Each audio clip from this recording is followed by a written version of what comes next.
pagsisisi ng anak sa maling nagawa ay hindi lamang nagdaraman ng anak, kundi lalo na ng mga magulang na naragat at mahal mula pagkabata. Let us all welcome from Group 1. Magandang umaga sa inyong lahat. Ito ang pangkat-1 para magbahagi sa inyo ng interpretative dance. Sa bawat himig ng isang ina at sa bawat pawis ng isang ama, isnilang tayo at kanilang inaruga ng buong pagmamahal. Ngunit sa paglipas ng panahon, may mga anak na nakakalimot, naliligaw ng landas.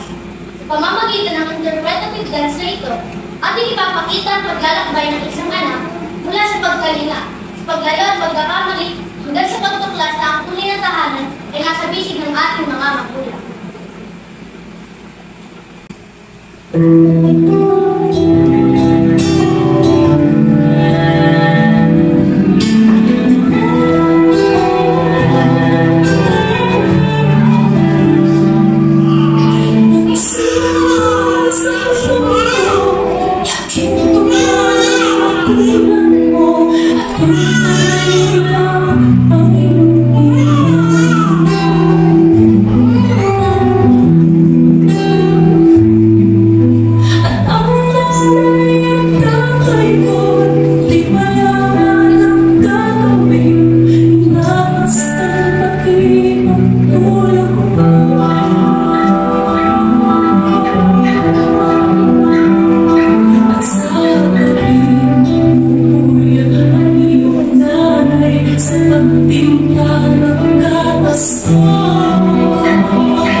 Ang gandang anak ni Freddy Aguilar ay isang makapagbagdamdaming paalala tungkol sa pagmamahal, sakripisyo at paghihirap ng magulang sa pagpapalaki ng kanilang anak.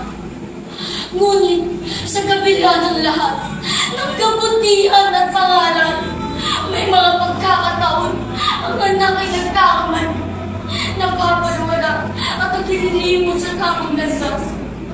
Ang pagsisisi ng anak sa maling nagawa ay hindi lamang nagdaraman ng anak, kundi lalo na ng mga magulang na alagaan at mahal mula pagkabata.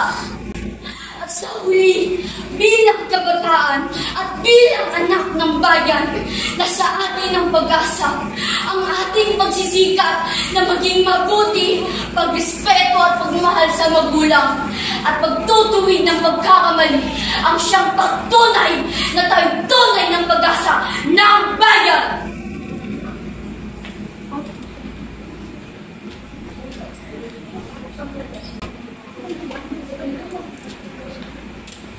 Wow!